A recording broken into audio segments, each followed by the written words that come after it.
Good evening, everyone. What's up, Mad Dog? By the way, as you can see with Mad Dog's message there, I've got the chat working again on Twitch. So I just had to disconnect it from Restream and then start it back up. So we're going to give everybody a minute here to jump in and we'll get into it. Congratulations, Mad Dog, on your promotion. You're still doing that, right?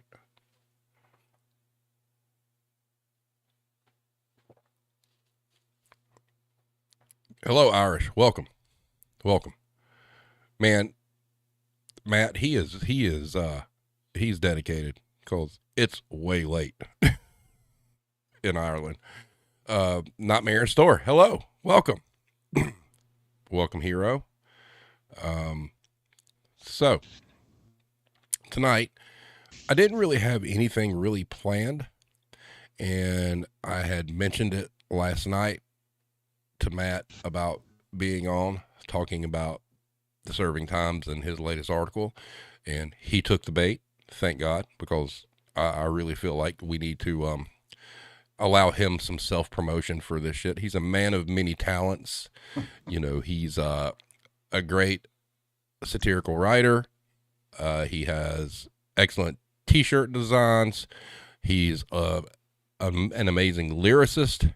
So writing is his thing, and I can't stress enough how the different things he's written are just great. I mean, just great. Like Hero said in the chat, that was a really great article in quotations. So, having said that, ladies and gentlemen, our good friend, original OG for the War Zone, also banned by the National Retail Federation Twitter, which is amazing in itself. It's a great accomplishment. Yeah, Matt Starr, aka Blame Tag.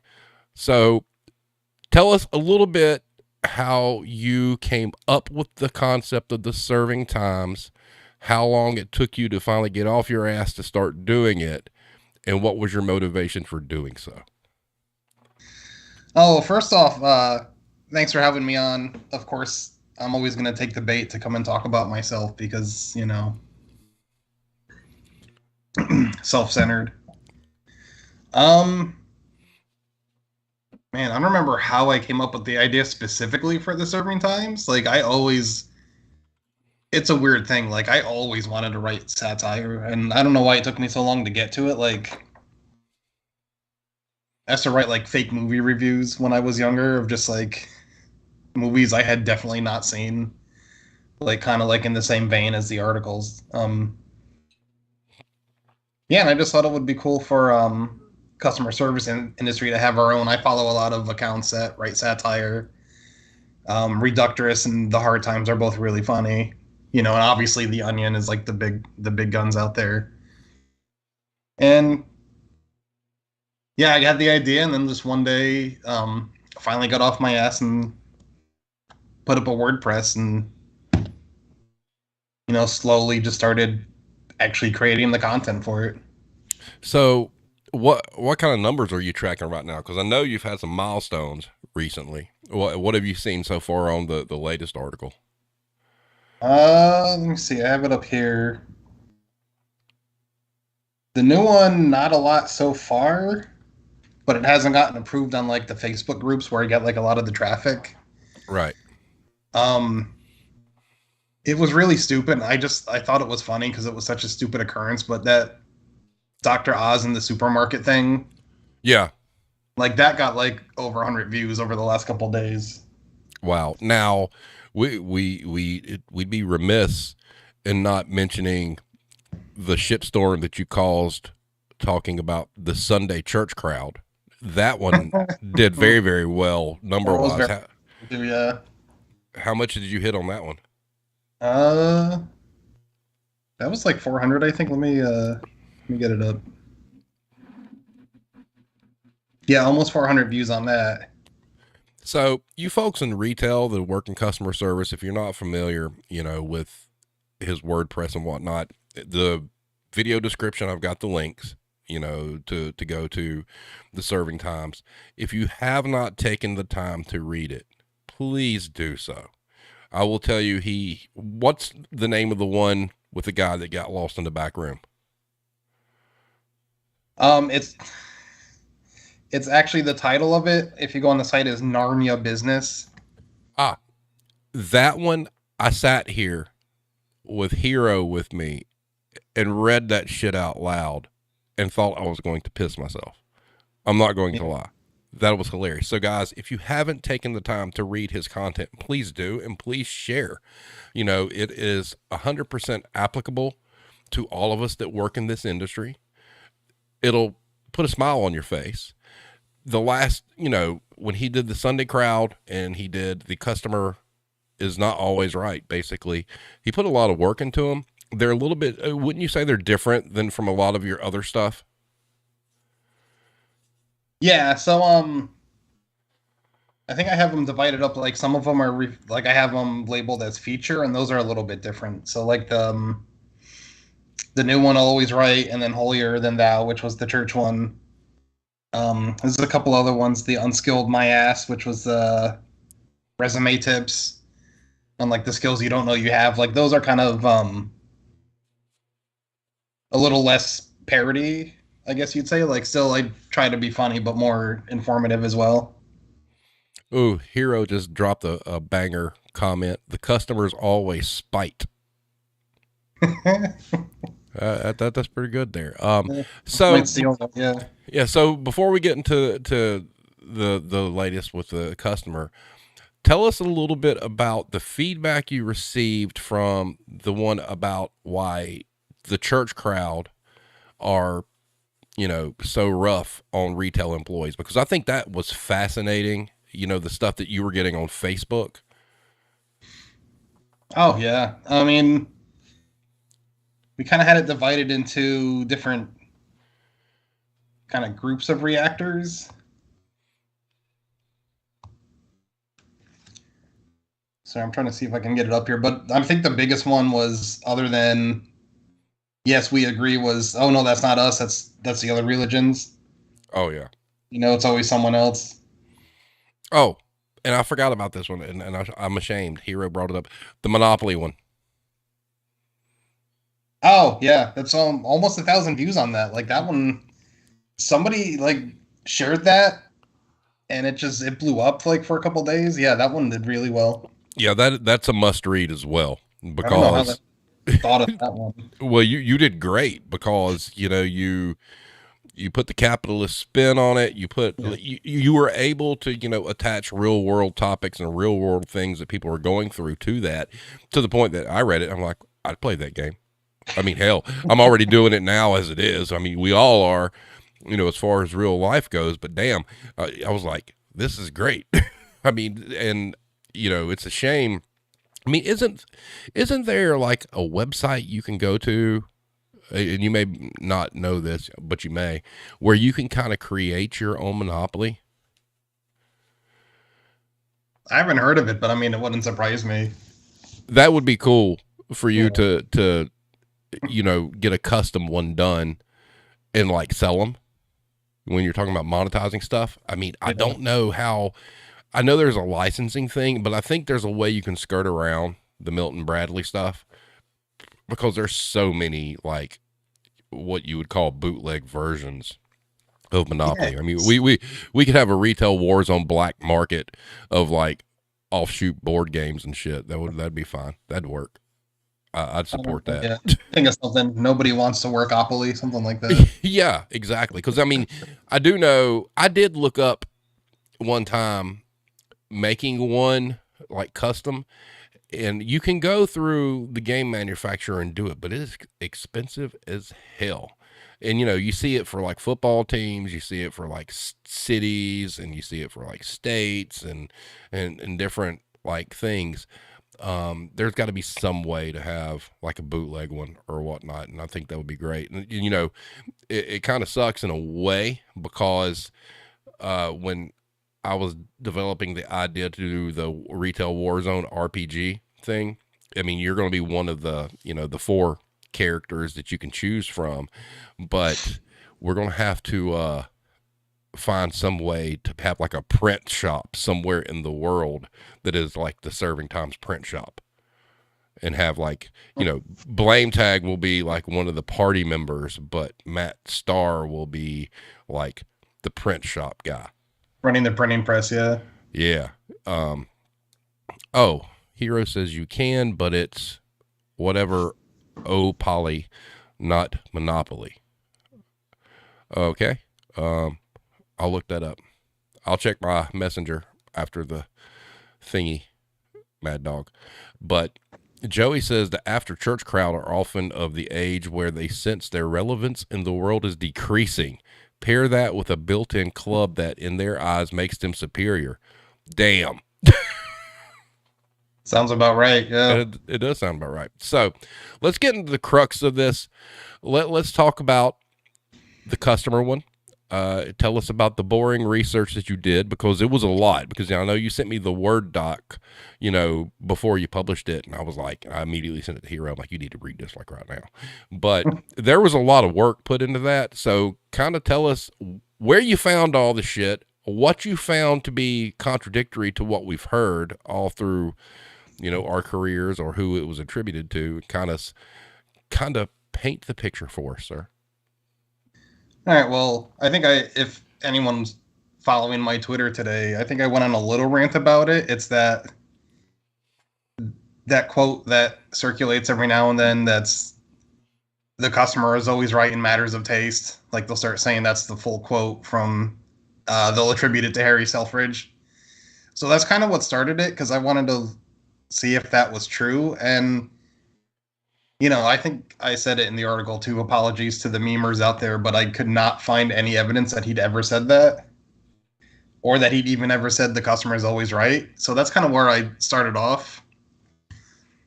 So I started on the Wikipedia page, and then I kind of clicked on their sources as well. And there's a few articles, like 2 or 3 articles that were actually, I quoted one of them, critical. Like, hey, this isn't going to work, but obviously it's a big change. People are going to be resistant to it. And yeah, I kind of just went from there. A lot of this stuff about, when Amazon took over and how that kind of the customer started being catered to, the current origin story. A lot of that's really anecdotal. I was going through a lot of management training. I was actually going to school for business management at the time, and that's what they were all talking about when Amazon was starting to get really big.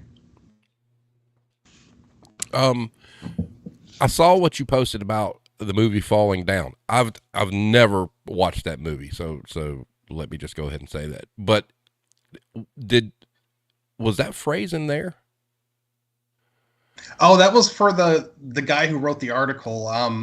Mickey Mellon, I think the guy's name was. Uh-huh.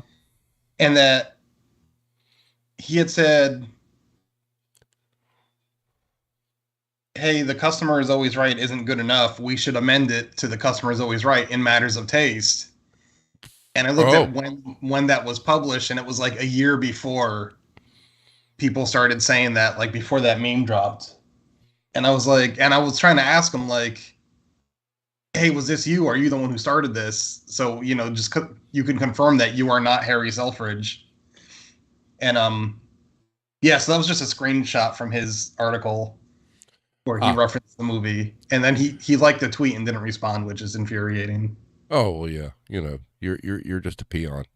Yeah. We all are. I mean, it's funny because, we have our community on Twitter, and we can like respond to certain things. And well, I take that back. I mean, you did get asshole to respond. What was his name again? The guy that was going to be the labor secretary, Putzer. Oh, Putzer. Yeah. Yeah. That was a big deal. So, yeah. There was this guy who he went on, because it originally started, didn't I like find like some video clip of him talking about like people not wanting to work? Was that what kind of started all this? I don't remember. Yeah, you sent me the link. Yeah, and so this guy was going to be, the labor secretary under 45 and got shot down. And this guy, Oh my God. So lost. I mean, talking about how nobody wants to work or whatnot. So Matt went after him and got him to fucking, he tagged him in one of his serving times, uh, articles Yeah. under the guise that it was, was it CNN that you tagged in that? No, it was the Federalist Oh who yeah. had published his The Federalist. published That's his right. article. Yeah.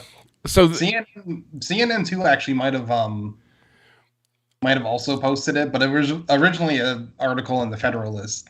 but what was hilarious was it was one of those deals where this guy was just scrolling and just saw himself like tagged, and he originally liked the post, which was fucking roasting his ass. Then he took away the like, and then what did he call you? Let me see if I could find it. Yeah, Like I think a leftist. Like yeah. these leftists have nothing but hate.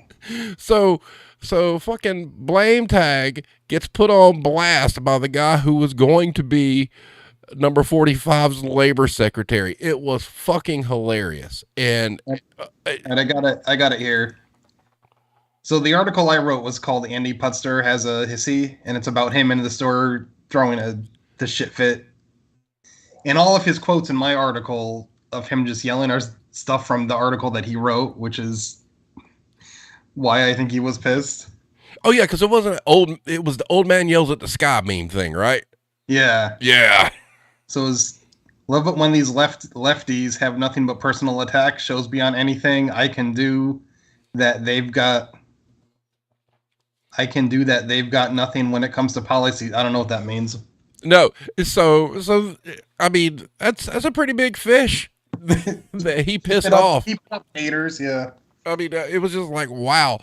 And that's, to me, that ranks higher than than your senator down there, Oh yeah. but I have to Yeah. I have to give Brandis credit though. I think we all discovered that when he was on the show, he was sincere about what he wanted to do. He was just going about it the wrong way. But that guy, boy, blame tag rattled his fucking cage quick. But he doesn't evidently have a lot of followers because nobody really kind of parroted or backed him up or whatnot. But it was amusing there for a couple of days because, like I said, this guy was up to run for the labor secretary, and then we dug up all this stuff online about like it was Hardee's and Carl's Jr., wasn't it, that he was CEO over? Yeah. So there was this article hit under his tenureship at Hardee's and Carl's Jr. He acquired more sexual harassment complaints than any other company in America. And he trying to holler at blame tag. Like, come on. Iris says you should do a satirical theory of evolution, but for customers or retail management, but it goes backwards.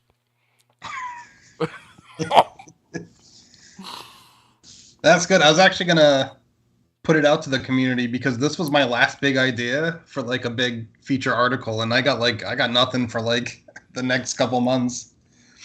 Well, I mean, some of us come up with some random shit late at night, so just keep fishing, because ain't none of us gonna be mad if you use it. So just keep fishing, you'll find something good enough. But that's a good one. I mean, think about it. I think customers, as far as evolution, would be good. I don't know about retail management because some of us get stuck in that, and boom. But I think you could have a good time, Matt, talking about how they've devolved instead of evolved. Hero raised her hand. What do you got, Hero? But I don't know. I mean, it's the Selfridge guy, the concept of the customer's always right. We've kind of touched on it a little bit on past episodes as we just kind of fling shit around. But I think the way you framed it was great. And I think you did a really good job. And now that's the only thing that if people look at like your work and your satire, do you try to break it up on the WordPress to let readers know that you might have one that's more of like a serious thing rather than satire? Because I can see where somebody would read all your other articles and be like, these are great. And they would read that and it would be a bunch of word salad to them. And they're like, oh shit, what's this? I don't have it like broken up really because it's just like one scroll the way I have it set up now. But I do have, everything's categorized, and like I said, the stuff like that um, would just have, it'll say like category feature, and the other ones would just be category article or category headline, because some of them are just headlines if I don't think it needs the full story. I mean, I'll be honest with you. I think the Sunday Crowd one and the Customer Always Right should be like mandatory reading for retail employees. I think that goes on. They should have to read both of those, and they should have to play Tetris and Legos. I think those four things, if we put them together, we have a really good fighting chance of things turning around. But they don't pay me to make the training manuals, and it's probably a good thing. But that's what needs to happen. That one is still on my list about they need to make these guys learn Tetris and Legos and I think building blocks on it was Lincoln Logs. Yeah. Lincoln Logs and Tetris, yeah. I just, we had the episode with Cranky talking about trucks, and lo and behold, like the next fucking day at work, we've got pallets falling over.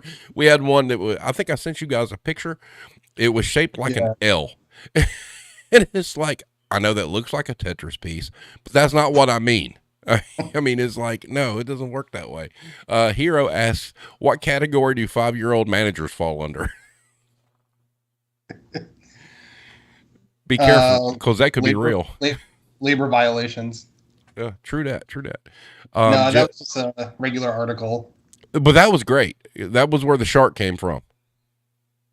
Right? Yeah. Cashier, yeah. That was. But that image, but yeah, it's satire, but when you read it, it's not too far fetched. Especially if you're thinking about like Dollar Trees, Dollar Generals, Family Dollars. I mean, it's like, no. Joey says, customers at my store evolve in a bell curve. The lowliest vermin are those who wait outside for the store to open. The curve peaks in the afternoon, then devolves again after 4 p.m. Good job, Joey. That's about right. Iris asked, what was your worst job or best story from retail, and have you written about it yet? Well, my worst job was definitely, I worked a lot of positions, so I don't know, probably manager at the movie theater. I know I talk about that a lot, but definitely the worst job I've ever had, like the most miserable I've ever been in my life. So there's one story on there that's a short one that I think it's titled something like Home Office still says smoking popcorn machine not broken. So that one was like based on a lot of true stuff where, they would just drag their feet until basically the thing was on fire to repair it. Right. This one's going back a couple months, but you remember the one I did about the pickle, to give him the pickle guy? Yes. I apologize. Evidently that when I brought that up, that caused all sorts of turmoil with you. Well, clearly it was a huge spark of inspiration. So thank you, because I would have never seen it. That thing. Continue. In that one, I tell the story of the managers at the theater who the customer yells out, the projector goes down, and one of the customer yells out, "You should give us all popcorn for this." There's like a 15-minute wait for the movie to come on. And the manager didn't do it. And then the home office responded to their complaint like, hey, if the customers are asking for free popcorn, you should give it to them, because we need to do everything to keep the customers happy. And if that's what they want, it's not that big a deal to give them all popcorn. It's not that big of a cost. Yeah. So then like a month later, the same thing happens. Again, the projector goes down, 15-minute wait. And some asshole yells out, because this is just the shit people yell out, like, hey, you should give us all free popcorn. So the manager does it. And then, he got in trouble for that, for giving out like hundreds of bags of popcorn. I just had a thought, and the answer is probably no. But having worked in the movie theater, the theater you were ever in, did they ever do Rocky Horror? No. Because I imagine that is a nightmare for theater workers. I mean, I attended once when I graduated high school. It was the first time I ever went. It was like a midnight showing. And in Yeah. hindsight, thinking about it, you know, God almighty, the mess that has to leave. Because I don't know if you've researched the culture behind what goes on in that thing. Bro, I've heard of it, yeah. I mean, throwing toast at screens. They had guns in there with like baby oil, and they were shooting shit. Man, you couldn't pay somebody enough to clean that mess up. I don't think. Hero had a really good one, and this I see an article in this one. Have you ever experienced working near a gym, yoga, or Pilates place and having that group come in? No, not that I can think of. Well, we do. And let me tell you something. There's something to be said about the attitudes of the people wearing yoga pants. Let's just leave it at that. A, they, you can look at them and know that they don't watch TV. The only thing they're interested in is Instagram. Okay. And they walk around like they own the fucking joint. And, let's go do our yoga and come in and go to the Starbucks. It's the whole basic bitch thing personified and then amplified, because it's like, you know, a lot of these gals might be 20 to 30 and, their metabolisms are still going. Come see us in those yoga pants when you're like 40 and 50. You know, you're not going to be walking around like you own the place. Hybrid Hooligan says, an article on companies violating labor rights and doing it because they have the money for the fines. I'm gonna That put could that be on good. there. That's a good one. Yeah. Yeah, I mean, because there's Amazon. Hello. Walmart. Yes. Those would be the ones that have the money for the fines. Um, That's a big thing with it's a company called Koch Industries, KOCH, and that's what they do is they're the ones who they have all these like environmental disasters and like employee injuries and death, and they're the ones who discovered that paying off those lawsuits is cheaper than fixing the problem, so they just don't fix the problem. oh, wow. Yeah. You're ahead of the curve there, because I was unaware of that. I know that there's a lot of fines and shit going around right now, especially with like the dollar stores. Family Dollar and Dollar Tree and Dollar General just getting railed right now. I mean, it's like OSHA violation after OSHA violation, fine after fine. I don't know how the fuck they're going to survive that shit. They can't fix that with that extra 25 cents. No, no. The only thing they were and they didn't even fix anything. They were just band-aiding at that shit with 25 cents. They're just hoping to float, above drowning at that point. Did you see what I posted about Target today? I didn't read the article, but I saw the post. Yeah. Holy shit. So, ladies and gentlemen, Target posted financials today, and I'm paraphrasing here because I don't remember the exact numbers, but they're pretty drastic. So, this quarter last year, they did like $1.8 billion in sales.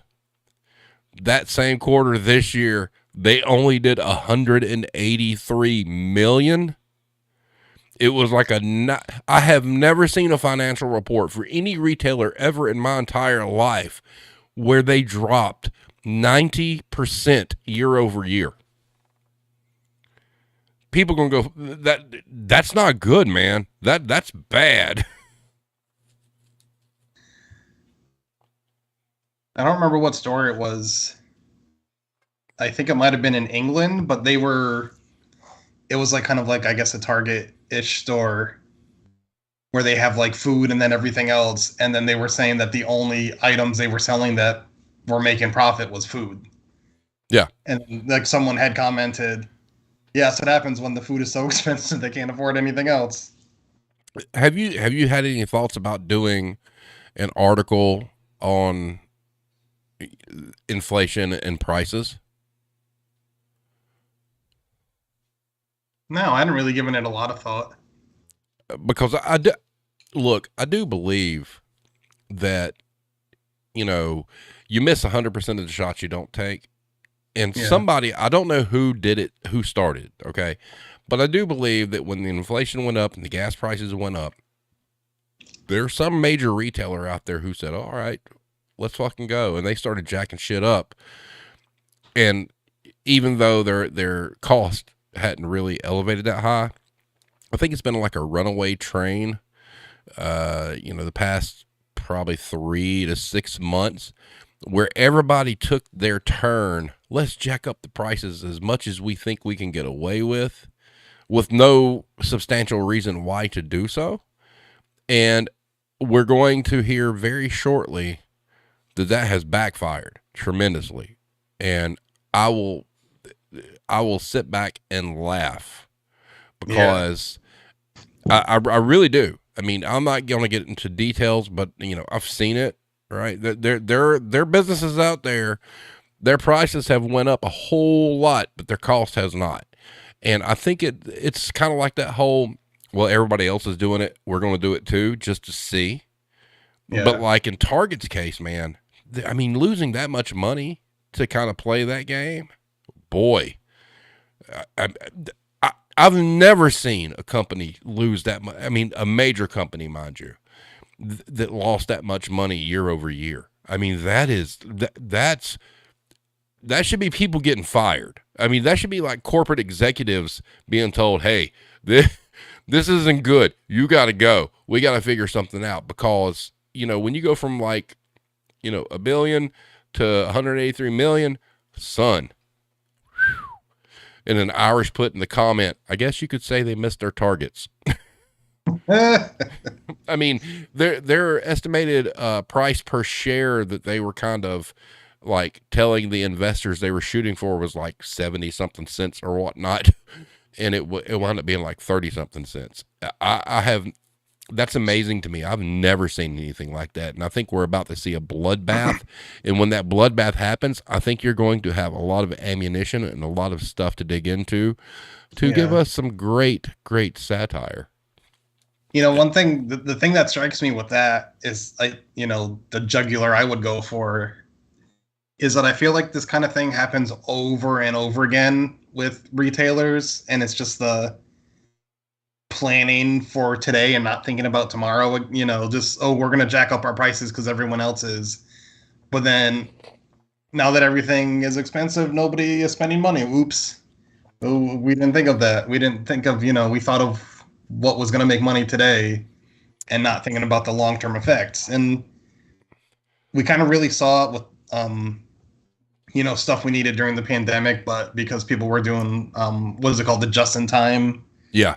kind of production method. So we didn't have a lot of that stuff we needed. And it fucked up demand, supply and demand. So it's just the same stuff. It's, I got to will. think more the week ahead. I'm going to share some inside information. I'm not going to say who the company is, but I will tell you there's a company out there who, in the press, has been told, the general public is reading that they're packed full of inventory. Well, that company employs people to do financial forecasts and whatnot. And although the media is spinning it one way, what I have been told and what I have discovered is very, very impressive because this company, their bean counters, predicted the inflation.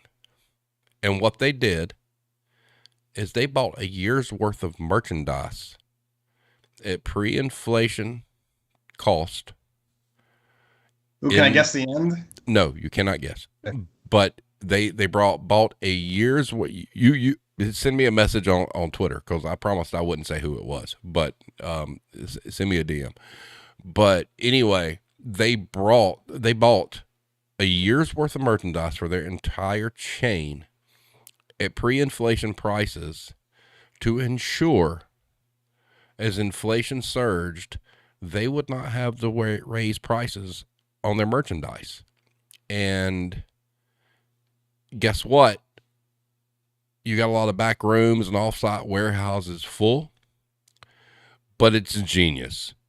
And I was shocked to know that they have a group of people that smart planning for this. So there's a company out there, you're not going to see a lot of price increases on basics, whereas everybody else is increasing their prices, and it's just going to increase their market share. It's not like they ain't got enough market share as it is, but that's genius. Absolute genius. I thought you were going to say that they were selling it at inflation rates anyway. No, they were not. The whole point the whole point was to get it at a locked in cost that that's normalized for them, to make sure they are always the low price leader. And when this information was given to me, I'm like, well, holy shit, that's smart. Nobody else did that, really. And what a bunch of businesses are doing right now is, some industries, the costs has went up a little bit. I mean, that does happen. All right. But like I'd said on the previous episode, so let's say you got something that, you sold for $1 and cost on it was 50 cents. Okay. Well, the cost went up to 75 cents. So you raised your selling price to $2. Well, the math doesn't, they eked out a little bit more profit on that than what they would have done with their normal business practice. And I think that's what's going on a lot of things right now. I think a lot of people, if you shop, I mean, look, I hate how Amazon treats their employees. It's awful. But there again, they're kind of the same way, in a time where the economy's kind of trash. If you got money to spend, you're going to go to the cheapest place. Well, guess what? There's only a few stores and online places that are cheaper, and Amazon, unfortunately, is one of them. But they did the same thing. They did not gouge your prices. I think there's going to be a lesson to be learned from Target. There's going to be a lesson to be learned from a lot of grocery stores, because I do believe there's a lot of grocery store chains out there in the United States that have practiced this, because grocery stores are one of the few businesses out there that just print money. All right. Unless the bottom just drops out in the area they're in, they're always going to get sales. Always. I mean, those are technically essential things. You have to have the things that are in a grocery store. Those are the ones that are getting away with this shit, like, with no oversight. And I foresee in the next 6 to 12 months, there's going to be some kind of headline on like CNN or some shit. Somebody's going to get busted for it, and it's going to be bad.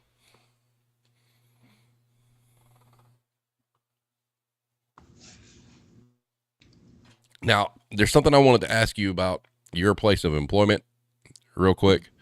Do you have air conditioning?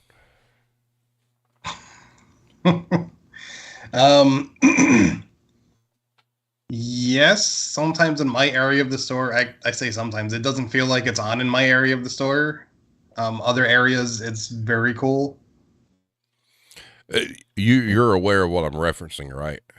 Oh, I know exactly what you're talking about, yeah. Oh, okay. So that location evidently doesn't at all.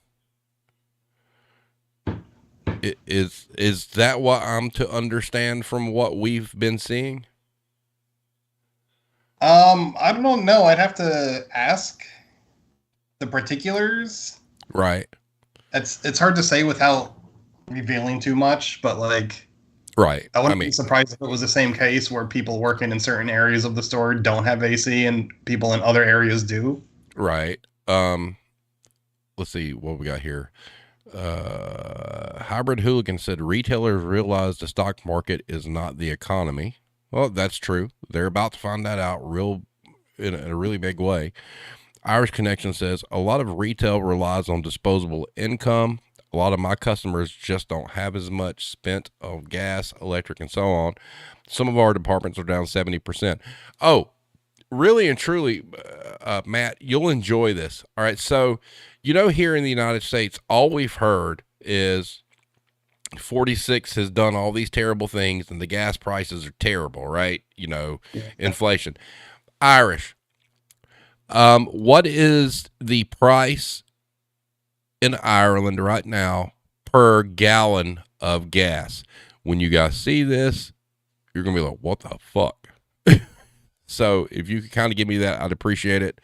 Just to kind of have this as, documented as to what you guys are dealing with and the fact that our president has nothing to do with Europe and the UK. So when we see this, it's going to be crazy.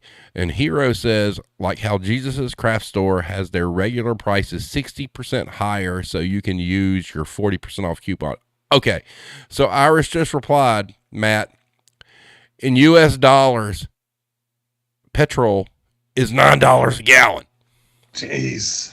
Think about that. We over here acting like we died. Okay. Everybody's raising nine kinds of hell about the U.S. economy and how much gas prices are.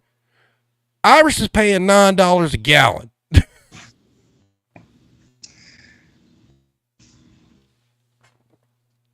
That's insanity.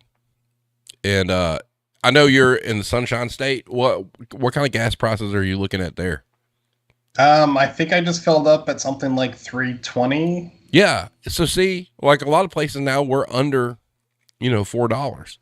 They gotta start peeling those stickers off. Yeah. Yeah. So, have you ever had to deal with the Disney crowd? No, I'm pretty far from there. You're pretty far from there. Like 9 minutes. Yeah. And see where you live. I mean, to face it, Florida and Georgia, because of Atlanta, and obviously California and like New York, those places are going to be more expensive. I mean, unfortunately, you're in a state where evidently it's like the retirement bullseye where everybody comes. And, God, I haven't been to Florida since I was a kid. Well, no, I take it back. I was in Destin, Fort Walton around 1993, maybe. That's the last time I was in Florida. And it's those places. I mean, you just expect for the prices to be higher because of tourism, especially like in your case. Gas prices where you're at. Have you seen how long have you lived there, for one thing? Almost 8 years. I've been here. 8 years. You've got a lot of experience. So, is there like a certain window where the gas is going to go way up, and like what does it kind of run? I haven't really noticed if it's gone way up. Like it'll go up at like the beginning of summer, I think, but I haven't noticed when it's gone like way up. And you know what? And that's the thing. I think that's everywhere. I think when you start looking at kids getting out of school, they'll jack the prices up on gas, because they're going to take it. And look, I mean, I'm sorry, that's price gouging too. They're taking advantage of the fact that people are on vacation, people are going on holiday, and all those other things. But even then, even during peak holiday time, and you're going to beach areas and whatnot, it's still cheaper than what Irish has to pay just to get back and forth to work. Think about that for a minute.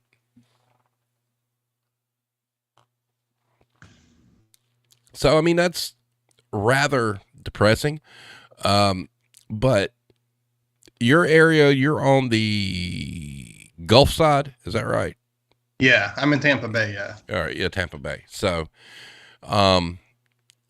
it's, I wouldn't imagine yours it doesn't get as high as like, say, like Orlando and shit like that. Probably. Yeah. Hey, well, here's the thing. I just want to say this. I don't know when it's supposed to open, but we need to go ahead and plan a shindig for when the Super Nintendo World opens at Universal. Oh, yeah. We're going. It's going to happen. Videos of the one in Japan. Oh man. Yes. All my childhood dreams. Yeah. Yeah. So, I've been watching it like a hawk. So when that shit opens, we're going. I don't care. I'll be like, hey, Matt, meet us there. We got to go. It's time. But it sucks because California gets theirs first. That does We, suck. yeah, it does suck because they're going to open the one in California before ours down here in Florida, and then the one in Japan is getting ready to get like an addition, which is Donkey Kong. So, you know, that's a great idea. We've talked about like a Warzone conference. Fuck a Yeah. Warzone conference. How about we all just go to Super Nintendo World in Florida? That would be just as good.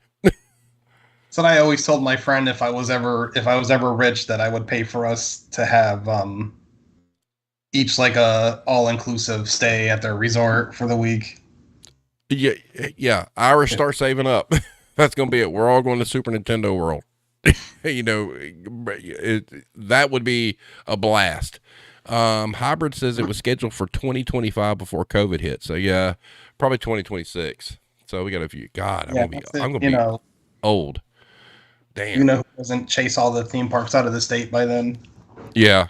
Well, I mean, what do you have in like the Tampa area? Do you have anything that's like really, or is it just Disney down there?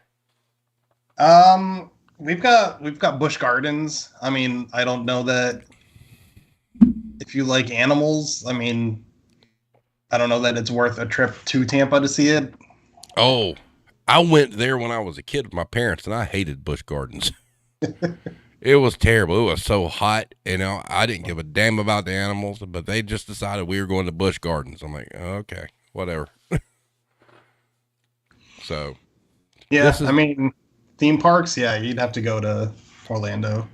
that'd be a great one too. I don't know if you could get like anybody that worked for Disney or anything like that, but I can see a great Serving Times article based around working at the Mouse House.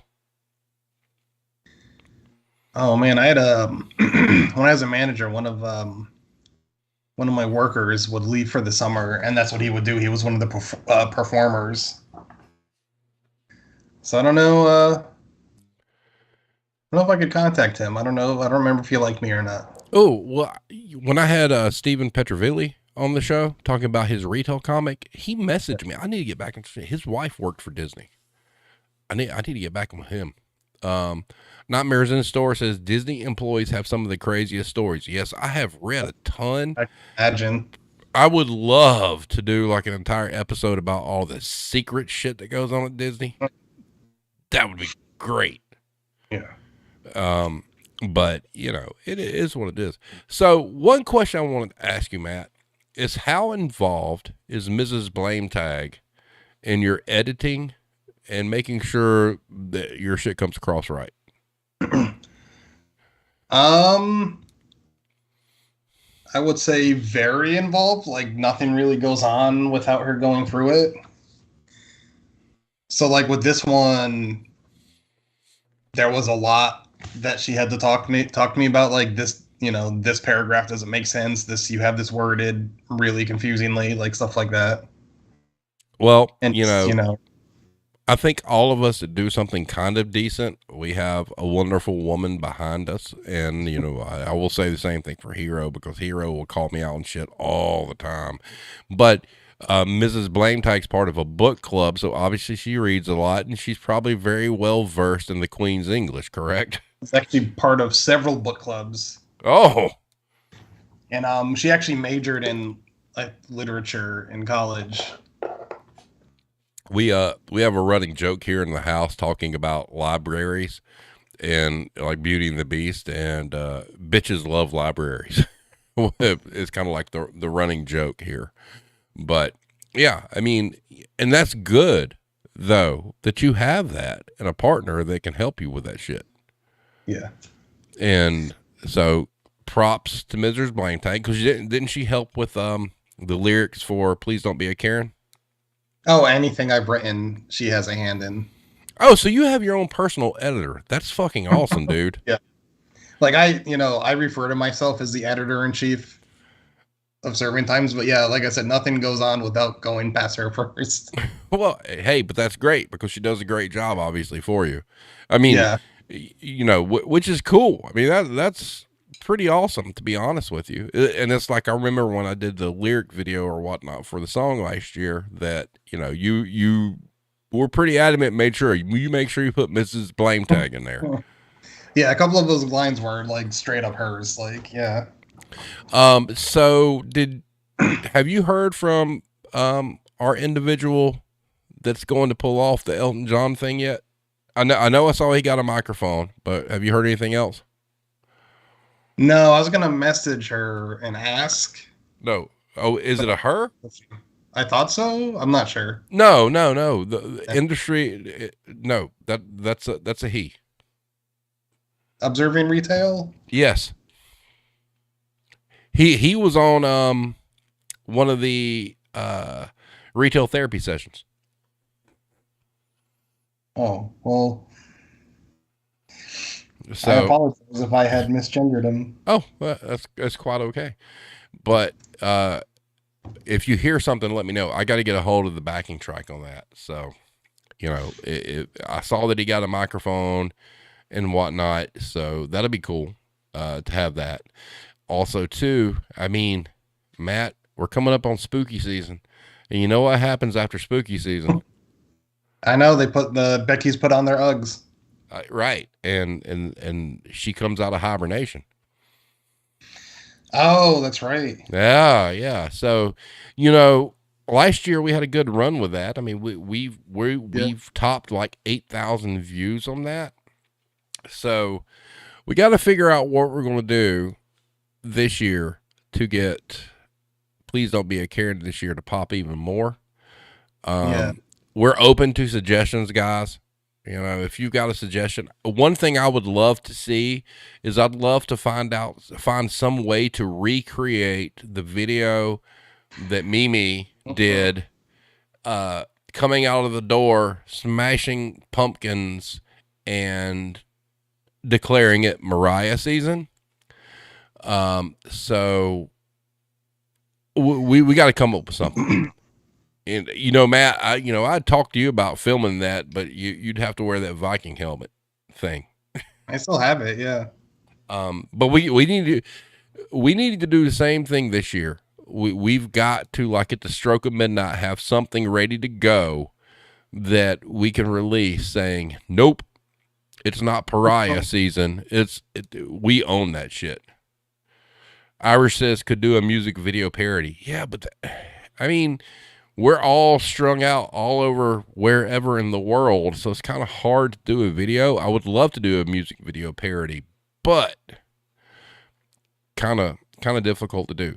I thought about something animated, and see if I could find somebody that would animate that Mariah Carey thing where she came out and started smashing the pumpkins. That would be cool.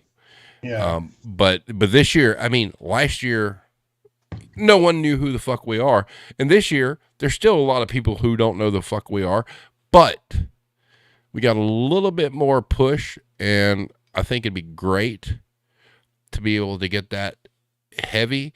And that's the thing. If we can get that going pretty hard and are able to pull off the Elton John track and pull off the Queen track sometime, that we can release it behind that. Oh, yeah. That'd be like a 1, 2, 3 punch. Yeah. So I have one, because I have my list of articles here. So I have one slated for October 1st, and the headline is just Columbia record scientists announced the annual thawing process of Mariah Carey has begun. Oh, Columbia artists. Nice. Well, here's the interesting thing about that is there's underhanded ways we could monetize that song, but being a musician and knowing how the business works, I'll kind of turn away from that. However, the funny thing was when I released the video, Matt, I got a copyright notification. Okay. They were okay with us having the song. The only agreement was we couldn't monetize it. So, honestly, I think that's fair. Yeah. So they didn't strike it. They didn't say, hey, you can't use this. I got the fucking notification saying, hey, we're okay with this, but you ain't making no money off of it. But, and that's cool. And I guarantee you she's heard it. We'll never get any acknowledgement of that, but I Yeah. guarantee Mariah Carey has heard that fucking song. Somebody, if Columbia didn't send it to her, some friend or whatnot says you need to listen to this shit, and she should be scared because Tracy still got her pops, Mariah don't.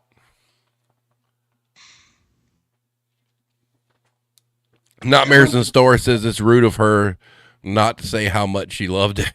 Yeah, of course. That is, yeah. But see, that's the great thing about Matt and his writing is he, you know, when this thing was hatched, this all ties in still with like the serving times and how he writes. There was a conversation late night on Twitter, and he's like, "I can do this," and I was like, "Go ahead," and boom, he knocked it out of the park, and it's beautiful. And then I happened to know the singer, and there was some kind of sketchiness. We didn't know if it was going to get done in time or whatnot, but finally at like 0 hour, here it is. And it was like, holy shit. I mean, Matt, when you first heard the finished version, what did you think?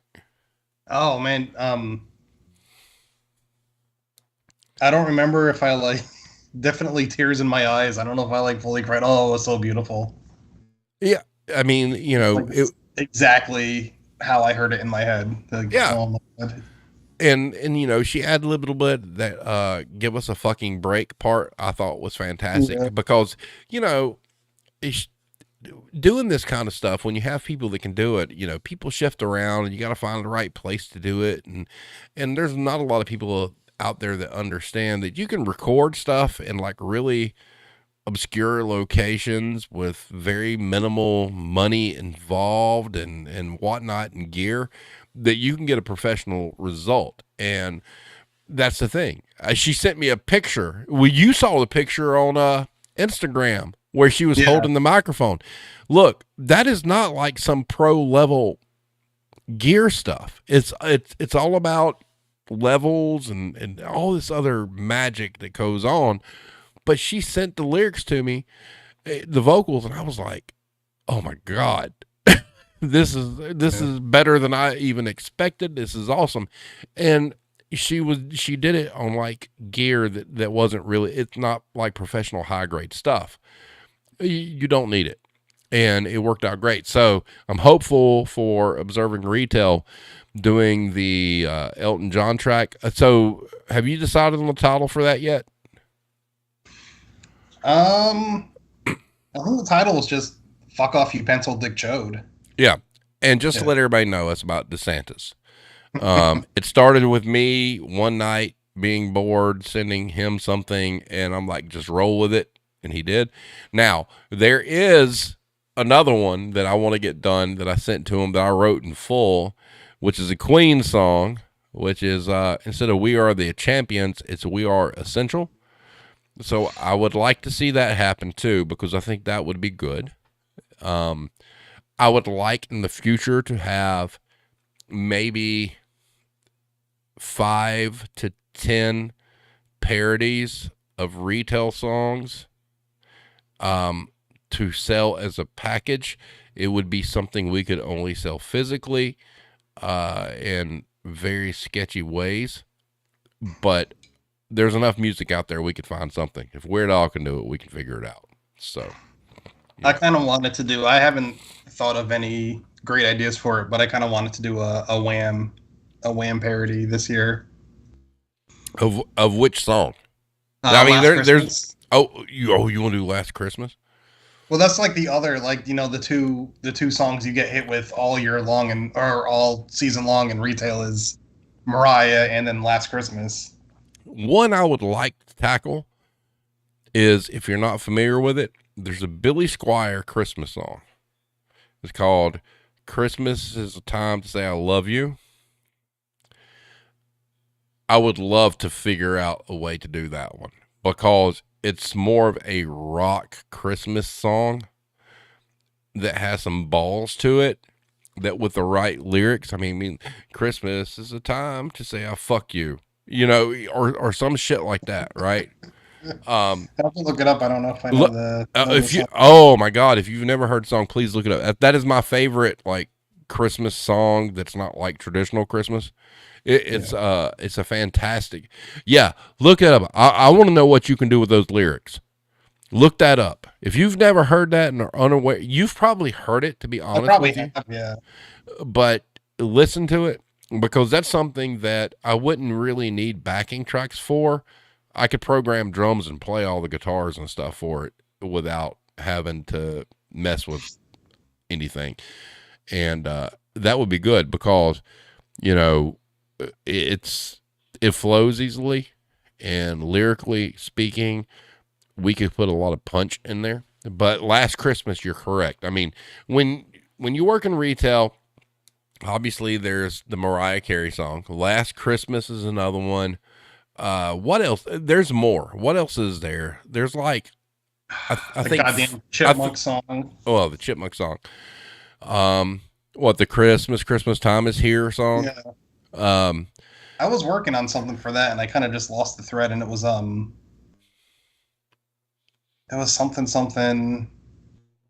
something eyes. We should vote to unionize was the we should vote to unionize. I don't remember this.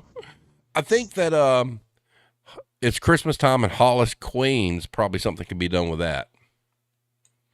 I mean, would it be a more rap based? I believe that there's probably a cadence to that we could get something good. I'm trying to think like other Christmas songs that we hear. I mean, the Billy Christmas Squire song's a rapping. big one. Um, Is it the waitresses Christmas rapping? oh yeah, the waitresses.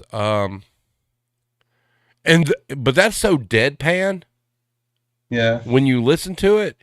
That'd be easy to rewrite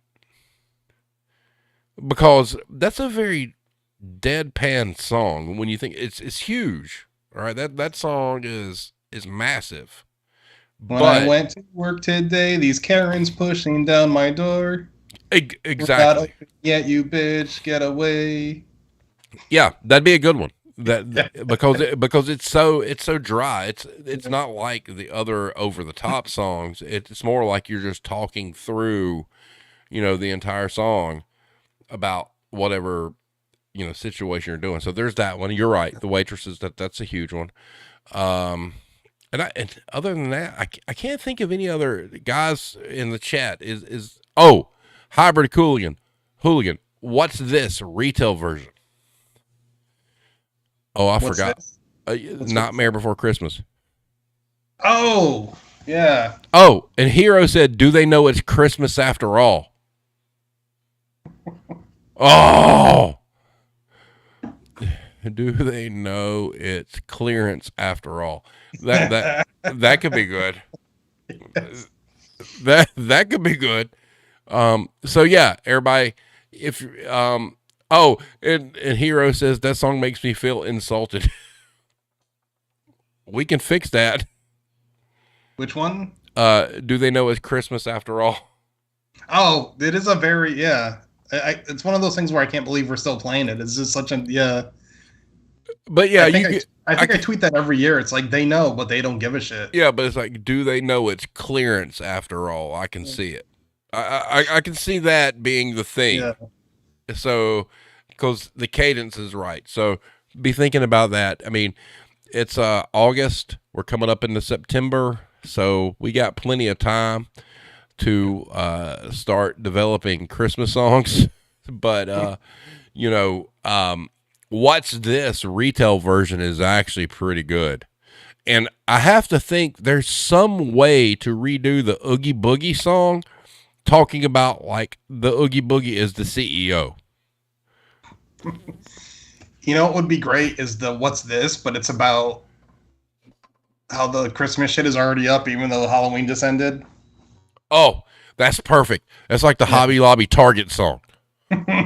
Oh my God, you were so right. What's this? What's this? I can't believe my eyes. What's this? What's this? Yes, yes, yes, yes, yes, yes. That What's this? What's this? The Christmas, the Santa Claus displays. But what? Halloween was yesterday. Yeah. oh yes, oh that is perfect. Thank you, hybrid. That's great because I posted on Twitter. We went into Jesus's craft store on August 3rd of this year. So like just a couple of weeks ago, they had like an entire aisle of you know Christmas ornament. It was just insane. And the people I work with don't really understand what I did in my prior career. And so I texted a buddy of mine saying, "This is the bullshit I had to put up with." And they're like, "What?" And I'm like, "Yeah. I mean, it's August 3rd. They already had their Christmas tree displays out, guys. That's obscene. Come on, man. No." We'll And have ours up probably sometime. We'll probably start putting ours up after Labor Day. well, here's the thing. One of the guys I work for, one of my managers, was asking me about it. I'm like, dude, that's why I hate Christmas. Jesus's craft store is the reason, 100%. Even though I have kids, that I could give a shit less there's any Christmas in my home at the holidays because you only have 3 to 4 months out of a year that you don't have Christmas merchandise in your fucking store. Fuck that. I always say that about the theater, but for different reasons. The theater made me hate Christmas. Oh, Hero, this should be an easy one for you, Matt. Hero said 12 Days of Christmas. I think I did think of that one last year, and I don't remember what. Oh, and she also had another one. Grandma got run over on Black Friday. Oh, shit. That's a good one. Grandma got run over on Black Friday. Oh, shit. That could be great. My brother, he probably got in trouble for saying this, but he had a theory that that song was about domestic abuse, and the family wasn't admitting that that's what really happened to Grandma. Oh, wow. Well, that's like an unsolved mystery episode in itself. That would be something. That would be something cool to do too. It's we do the podcast and whatnot, but going into 2023, I want to find a way to do like different kind of content. And Irish has sent me a video. I haven't fooled with it yet. It's really really great. That might be something we see towards the end of the year, but like doing like an unsolved mysteries kind of show about retail. I mean, I mean, I don't want to be on everything. I mean, if I have, like, if Irish or you or somebody wants to play the part of Robert Stack, that's great, But I think there's so many things out there that we could do, like unsolved mysteries. I mean, just think about it. What unsolved mysteries? Why is it not in the back room? You, you know, those kind of things. I mean, there's so much we could actually do with the concepts that we use and the things we discuss. We just got to figure out a fucking way to do it because there's a lot of content that circulates that we are unaware of between like Twitter interactions and videos and whatnot. We could turn the thing into a fucking conglomerate that, produces great stuff in a humorous kind of way. Because, I mean, a lot of the stuff we talk about on the podcast, some of it gets pretty serious and some of it gets pretty dark, but there's nothing wrong with the comedic side of it. And unsolved mysteries based on retail to me sounds like a very appealing idea. Yeah, it does. I mean, can you imagine an unsolved mysteries completely on like why customers aren't getting paid for ringing up their own merchandise at self-checkout? I mean, that shit kind of writes itself. So, Nightmares in Store says, y'all need a friend who's really into true crime and unsolved mysteries. Yes. She's saying that because that she is. Oh, is she? He's that friend, yeah. I don't know if you know Nightmares in Store that's my friend Mel. We go way back. Like I go way back with Mel. Ah, so you've known her for a very long time. Yeah. Like how many years? Oh, I don't even know. Was it before I moved here? Maybe like up to 10. Yeah, well, that's good. Well, if she's into that, I mean, like I said, she could play the part of Robert Stack. I don't care.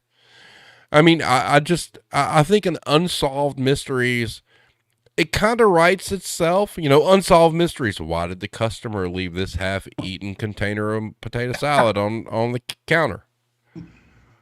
That kind of thing.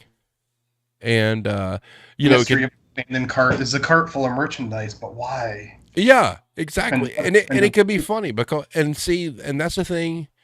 Kind of like Irish, when Irish found me doing the podcast, was nobody else is doing this. Look, I'm not trying to get rich off of it or anything like that, but no, there's nothing out there like what we all do here. There's nothing. It'd be the same thing for like an unsolved mysteries, and nobody's doing that, and it's very niche, and it's not intended to make money or anything like that.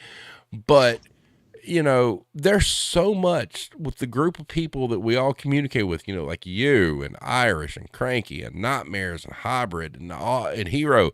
There's so much shit we can pull from the group that could come up with like some amazing ideas. Amazing. And there's hey Jay, definitely a lot of creative talent in this community. Yeah, I mean it is. I mean, it's, and I think if we approach it, and that's something like I said, I want to do in 2023. I want to approach it. I want different things. Yeah, there'll be a once a week like podcast, but I'd like a group effort thing, project, whatever you want to call it, that showcases everybody's talent. And if it gets huge, that's great. And then I come from like a music industry background, all right. So look, I want everybody to understand that if we ever do anything that gets extremely popular, hey, look, whoever's involved, is it 2 people, 4 people, 6 people, all the money gets split. Nobody gets like a bigger percentage. It's just like okay, if there's 6 of us, you split money 6 ways. It's just what it is. So, but I think.